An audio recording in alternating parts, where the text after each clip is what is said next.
집에서 제일 예쁜 스웨터를 골라 입고 왔는데 누가 저를 보자마자 오늘 어글리 스웨터 데이냐고. 네. 그냥 성탄절이 얼마 안 남아서 가장 밝고 예쁜 스웨터를 한번 찾아서 입고 나와봤습니다. 오늘 우리가 이제 읽은 말씀을 좀 집에 대해서 제가 좀 깊게 이제 보기를 원하는데, 언젠가 그런 글귀를 읽은 적이 있습니다.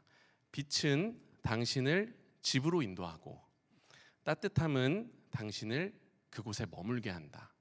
다시 한번 읽어드리면, 빛은 당신을 집으로 인도하고 따뜻함은 당신을 그곳에 머물게 한다. 저는 이 글귀를 보고 정말 그런 것 같다고 생각을 했습니다. 따뜻한 집에서 맛있는 음식을 먹고 좋은 대화를 나누고 휴식을 취하는 생각을 하는 것만으로도 사실 행복을 느끼게 되는 것 같아요. 지금 내가 가족이라고 부르는 사람 또는 그런 사람들과 내가 함께 한 집에서 살고 있다면, 그건 하나님이 주신 귀한 복을 공유할 수 있는 곳에서 함께 살고 있는 거라고 할 수 있겠습니다. 누군가에게 이렇게 다가가서 당신은 좋은 집의 조건이 뭐라고 생각하시나요? 하고 물어본다면 다 자기만의 대답이 있겠죠. 여러분에게 좋은 집, 좋은 거처, 좋은 보금자리는 어떤 곳인가요? 오늘 몇 분에게 물어보고 싶어요. 당황하지 마시고요. 제가 이렇게 오늘은 내려가서 당신에게 있어서 좋은 집의 조건은 무엇인지, 우리 여기 제일 가장 가까이 있는 지우 자매한테 좋은 집의 조건은 혹시? 사랑이 넘치는 집. 사랑이 넘치는 집. 이거 짠 거 아닙니다, 여러분. 또 한번 찾아가 볼게요. 네, 우리 여기 건반에 앉아 있는 우리 사랑하는 경민 형제, 좋은 집의 조건이 있다면 언제나 있고 싶은 곳. 언제나 있고 싶은 거. 지금 집에 언제나 있고 싶으신가요? 네. 네.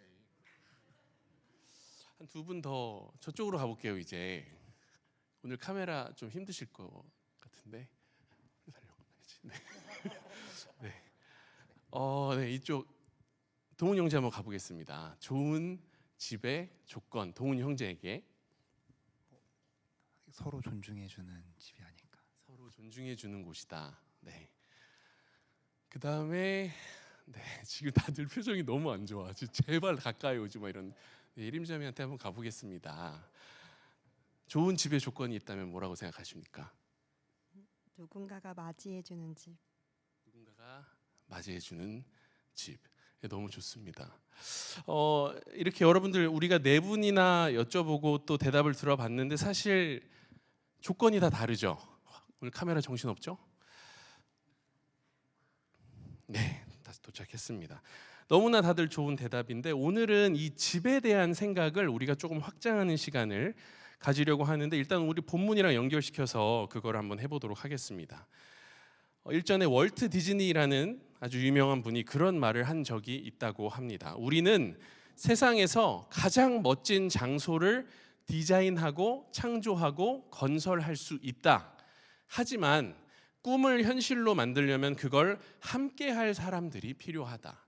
그러니까 뭐든지 사람은 창조해낼 수 있고 창의적으로 만들어낼 수 있는데, 그거를 하려면 혼자 할 수 없기 때문에 함께 하는 사람들이 필요하다는 얘기예요. 저는 이 글을 너무나 소중히 생각합니다. 이게 너무 중요한 인사이트인 것 같아요. 어렸을 때는 제가 좋은 집에 사는 게 그냥 꿈이었습니다.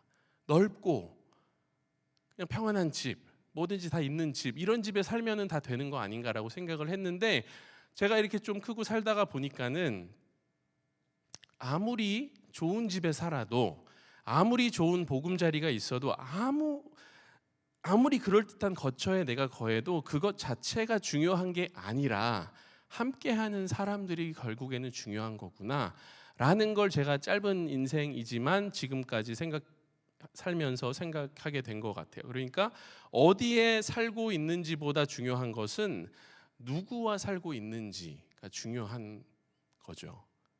근데 이건 비단 여러분 이 가정, 집의 문제만은 아닙니다. 이 주님의 몸된 교회도 똑같다는 거예요. 이렇게 질문을 여러분 해볼게요. 여러분, 연동교회가 좋은 교회여서 여기 여러분 같이 좋은 분들이 와 계신 건가요? 아니면 여러분들이 좋은 분들이기 때문에 한 분 한 분이 연동교회가 좋은 교회가 되는 건가요? 어떻게 생각하시나요? 흔히 우리는 가볍게 물어보면 전자라고 생각하고 넘어가는 경우가 많은데 저는 아닌 것 같습니다. 좋은 교회라고 해서 왔는데 다툼이 있거나 좀 질이 안 좋은 사람이 모인 공동체라면 있고 싶어요? 있고 싶지 않죠. 결국 좋은 분들이 이곳에 모여 있기 때문에 이곳이 좋은 교회, 좋은 예배 공동체, 좋은 복음 자리가 되어 가는 겁니다. 그렇게 함께 좋은 분들이 모여서 지어가는 곳, 그리스도를 믿는 자들이 모여서 지어가는 곳이 교회인 거죠. 자, 우리 그런 의미에서 우리 좌우 앞뒤에 있는 분들이랑 인사를 이렇게 한번 하고 넘어갈 건데 이렇게 한번 고백을 해보면 좋겠습니다. 앞뒤 좌우에 있는 분들 보면서 당신이 좋은 사람이라 이곳이 좋은 곳이 되어 갑니다.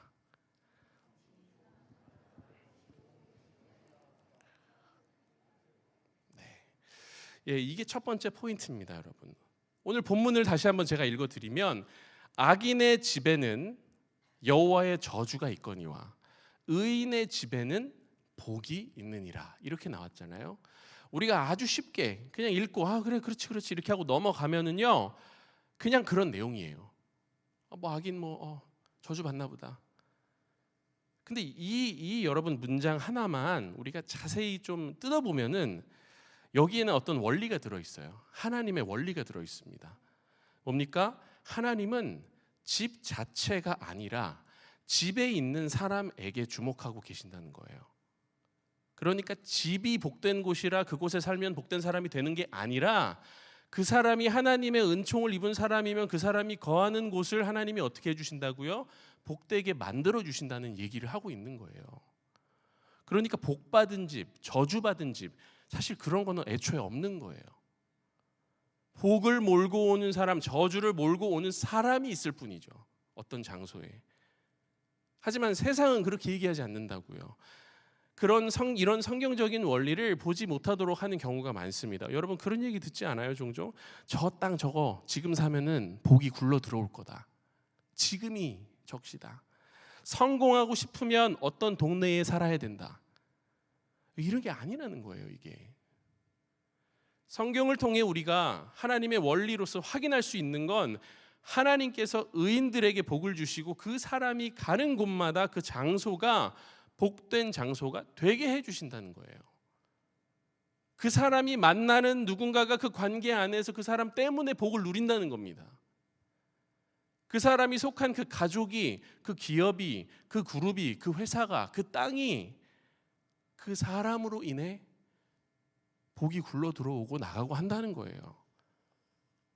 그러니까 우리가 하나님의 자녀로 산다고 하면서 쉽게 복 주세요, 복 받는 거다, 신앙은 복 받는 거다, 이렇게 신앙을 너무 단순화시키고 복 이러면은요 여러분 이게 신앙을 너무 우리가 잘못 가는 거예요.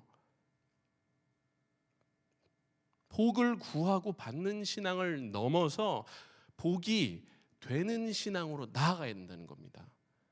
여러분 이게 너무 신기한 게 하나님께서 아브라함이라는 사람을 처음에 딱 부르시면서 뭐라고 하시는 줄 아십니까? 너는 복을 받을지라 이렇게 얘기하십니까? 아니에요. 잘 살펴보세요. 너는 복이 될지라 이렇게 얘기를 하세요.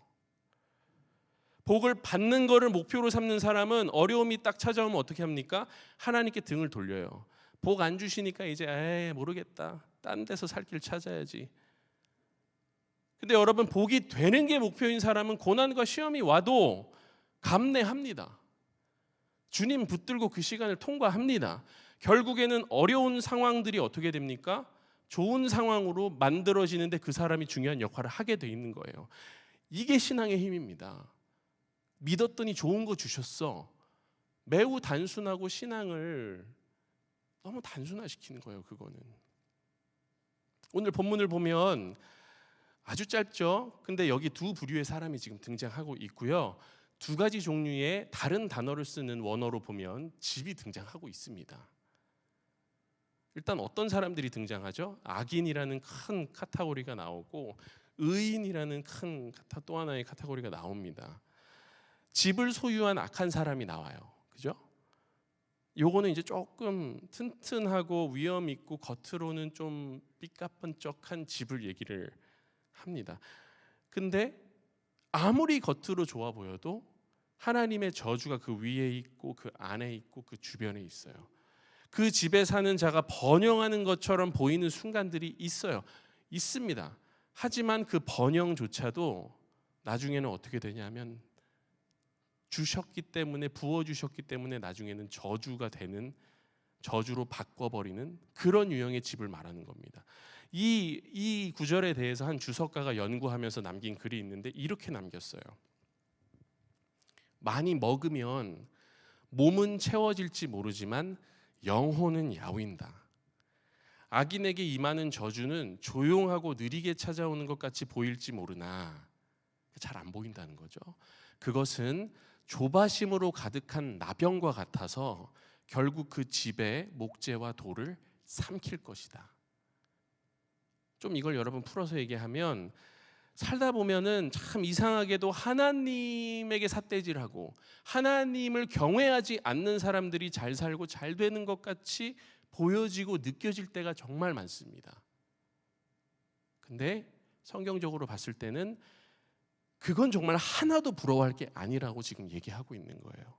악인들이 비록 자신들의 배를 두드리면서 집 자랑을 할 수 있을지는 모르나, 그게 복 받은 것 같이 보일지는 모르나 그 집의 기초와 기둥은 경고 없이 하루아침에 무너질 수 있다는 거죠. 뽑힐 수 있다는 겁니다. 이 악인이 꾸려가는 집의 모습이 나오고 대조적으로 또 한 그림이 나오는데, 의인 나오는데 이 의인도 거처가 있습니다. 원어로 살펴보면은 아주 기본적인 것만 있는 소박한 오두막이나 목초지, 그러니까는 목동들이 양을 데리고 다니면서 양을 먹일 수 있는 아주 기본적인 환경 정도라고 보시면 돼요. 그러니까 집이라고 하기에는 우리가 느꼈을 때 조금 부족한 거야. 근데 여기서 주시는 메시지는 뭡니까? 조금 힘든 환경일지라도 의인이라는 존재가 거기 거주하면 하나님이 그 사람을 통해서 일하시고 부족한 거 채워주시고 먹이시고 데리고 다니신다는 거예요. 이 단어 안에 이미 그런 많은 것들이 내포가 되어 있는 겁니다.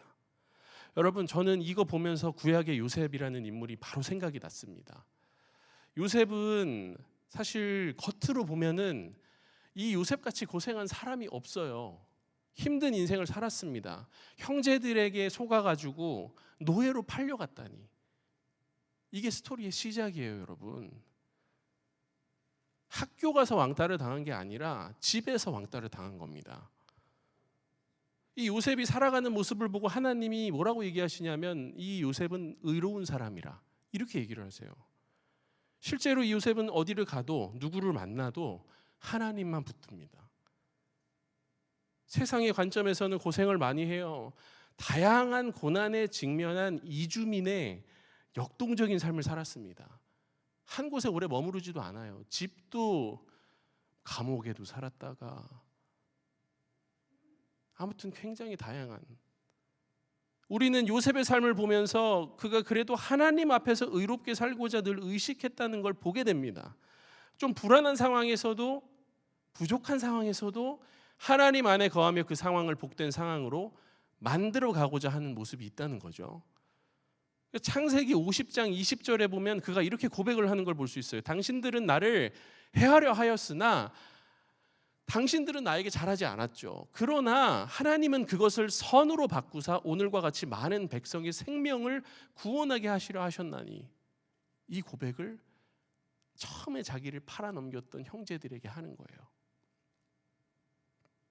요셉을 어떻게 인도하셨습니까? 여러분 궁금하시면 창세기 요 후반부를 쭉 보시면 되는데, 일단 형제들이 노예로 팔았는데 팔려갔던 그 요셉이 어떻게 해요? 훗날 그 팔았던 형제들을 구하는 자로 그들 앞에 서게 됩니다. 집에서 쫓겨난 사람이 그 집을 구하는 사람이 되도록 만드시는 하나님의 섭리. 하나님께서 일하시는 방식은 저는 이게 신기한 거를 넘어서 신비로운 것 같아요. 해하려 하는 세상 앞에서 선으로 바꾸시는 하나님을 믿고 따르는 삶.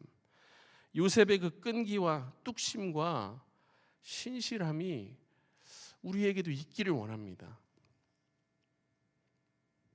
이번 주에 그런 시간을 제가 가져봤습니다. 제가 스스로에게 질문을 한 거죠. 너가 여태까지 살았던 집이 참 다양하고 많은데 그 중에서 가장 행복했던 집은 어떤 집이었나? 이런 질문을 해봤어요. 저는 독립하기 전까지는 어쨌든 가족들이랑 그래도 쭉 같이 살았습니다. 생각을 해봤습니다. 어떤 집이었을까? 집에서 가족과 함께 보낸 시간 중에 내 인생에서 가장 행복했다고 얘기할 수 있는 시간, 집에서 보냈던 시간이 언제였을까? 어떤 집에, 어떤 동네에 살 때 내가 가장 행복했나? 거주했던 곳의 크기와 모양과 동네가 정말 가지각색이더라고요. 여러 가지가 있었습니다. 조금 부유하다고 하는 동네에도 살아봤고 또 아주 가난하고 또 굉장히 멀리 떨어진 곳에서도 살아봤었습니다. 이게 다 기억이 나는 거예요. 근데 여러분 정말 흥미로운 건 뭐냐 하면 집의 크기나 동네 분위기 뭐 이런 게 여러분 생각이 나가지고 그게 제 행복이나 안정감의 기준점이 되지 않았다는 거를 깨달은 겁니다. 그럼 여러분 뭔가 제가 가장 행복했던 순간은 우리 4인 가족이 주님에 대한 열정을 갖고 교회에 가서 예배하고 기도하고 찬양할 수 있었던 그때가 가장 행복했구나. 굉장히 짧았지만 그 시절이 가장 행복했구나. 제게 가장 행복했던 순간은 교회에서 그렇게 예배드리고 집에 돌아와서 가족들이랑 신앙 얘기하고 예수님 얘기 좀 하고 하나님의 살아계심에 대해서 서로 간증하는 그 짧은 그 시간이었던 것 같아요. 제게 가장 행복했던 시간은 비록 우리 가족이 참 어렵게 살았던 순간들이 있지만 하나님께서 그런 상황에서 이 가족의 공급자 되신다는 것을 우리가 눈으로 확인하고 서로 간증할 수 있을 정도로 확실히 하나님께서 보여주셨다는 그것을 우리가 공유한 그 순간이 가장 행복했습니다. 제게 가장 행복했던 순간은 비록 집 안에서 관계가 흐트러지고 깨지고 싸우고 던지고 서로 상처가 되는 일들이 있어서 그 골이 너무 깊고 더 이상 그 틈을 메울 수 없을 것 같이 보여도 그렇게 느껴질 때도 주님이 여전히 이 가정에서 역사하고 계시는구나 라는 것을 느낄 때 저는 가장 행복했습니다. 주님이 떠나지 않으시는구나 우리 집에서. 여러분 정리하면은 우리가 살아가는 인생은 쉽지가 않아요. 그죠? 모두 동의하시잖아요. 집이라는 곳에서 우리가 주님을 위한 공간을 어떻게든 마련했을 때 거기에 빛과 따뜻함이 있고 거기에 행복이 있는 것이다. 이게 여러분 두 번째 포인트입니다. 첫 번째 포인트 혹시 까먹으셨나요? 뭐였죠? 집이 중요한 게 아니라 뭐가 중요하다? 집에 살고 있는 그 사람이 누구인지가 중요한 거다. 두 번째 포인트는요, 여러분, 그 집에 사는 사람들이 주님을 위한 공간을 마련할 때 그것이 마음의 공간이든지 시간의 공간이든지 좀 룸을 만드는 삶을 주님을 위해서 우리가 살 때 거기가 행복한 곳이 된다. 오늘 말씀은 좀 짧습니다. 이후에 오늘 우리가 3시에 여기서 또 큰 여러분 교사 선생님들 다 아시잖아요. 오늘 여기서 성탄 발표회가 있어서 리허설도 하고 해야 돼서 이제 말씀을 마무리하면서 그런 생각을 또 해봤습니다. 여러분 예수님이 이 땅에 오셔서 이제 거하실 때 예수님도 고향이 있고 집이 있었던 거 아시죠? 나사렛이란 곳이 고향이셨고요. 가버나움 서쪽에 있는 아주 조용하고 작은 마을이 집이셨어요. 베들레헴에서 태어나셨죠. 태어난 건 거기였지만 자라신 거는 나사렛이었기 때문에 나사렛을 고향으로 칩니다. 근데 성경에서 여러분 보면은 예수님이 이제 30 넘으셔가지고 공생의 사역을 3년 동안 하시다가 십자가에 못 박히셔서 돌아가시잖아요. 그 공생의 기간 동안 마지막으로 이 나사렛을 가는 장면이 나와요.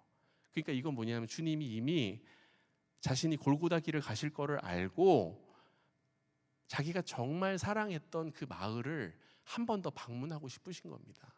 그래서 딱 한 번 가세요. 여러분 그 마음이 어땠을까? 그 고향을 방문하는 마음이 얼마나 설렜을까? 내가 살았던 곳이잖아요. 여러 마을들을 다니시면서 축복하시고 고쳐주시고 기도해주시고 복음 전하시고 막 사람들 살리시고 막 이랬잖아요.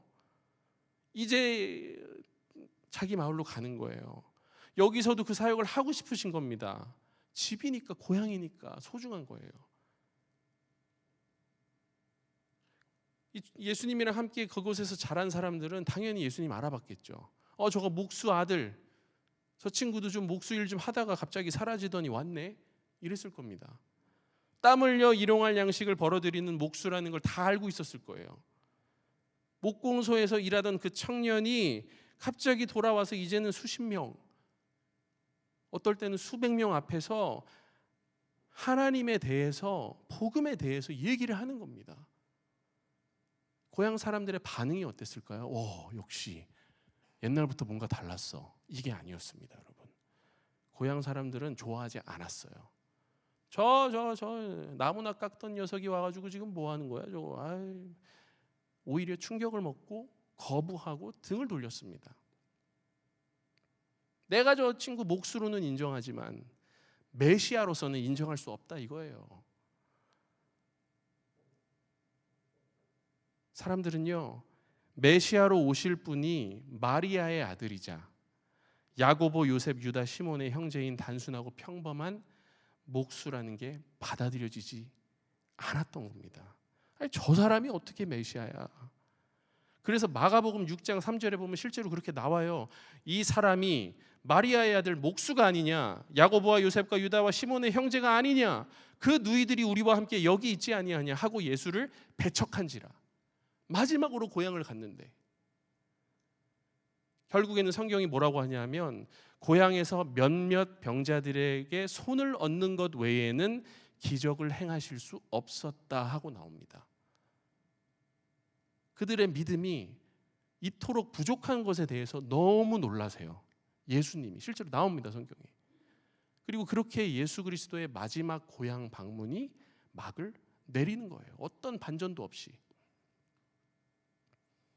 다른 동네에서는 이분 만나려고 사방에서 몰려와가지고 다 만나기 힘들 정도로 바쁜 하루하루를 보냈는데 나사렛 사람들은 얼마나 믿음이 없는지 병자들을 데려오기만 하면 되는데 그것도 안 해요.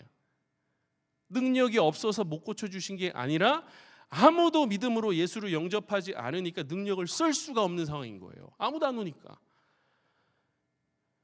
이 머리 둘 곳 없었던 예수께서 안타까운 마음으로 이 자기 고향을 빠져나오시는 거예요. 사랑하는 여러분, 이제 우리가 며칠 있으면 우리 어떻게 보면 교회력에서는 중요한 날이죠. 25일 성탄절, 크리스마스라고도 하죠. 대림절을 보내고 있는 여러분들께서 여러분들이 거하고 있는 집을 여러분의 존재로, 한 분 한 분의 존재로 그곳을 복된 곳으로 만드시길 바랍니다. 여러분이 거하고 있는 학교를, 회사를, 그룹을, 팀을, 그 땅을 여러분의 존재로 복되게 만드시기를 간절히 기도합니다. 여러분, 연동교회를 여러분이 존재하기에 복된 곳으로 만드시기를 원합니다. 그리고 여러분이 거하시는 곳에서 무엇보다 주님을 위한 공간을 만드시는 분들이 되기를 간절히 원합니다. 나사렛은 제공하지 않았던 그 믿음의 공간들을 만드시고 아기 예수가 이 땅에 오셨을 때 그 여관에는 없었던 그 따뜻한 방을 마음에 만드시고 그렇게 복이 되시는 분들로 살아가시길 주님의 이름으로 축복합니다. 우리 이 시간 함께 찬양으로 나아가도록 하겠습니다.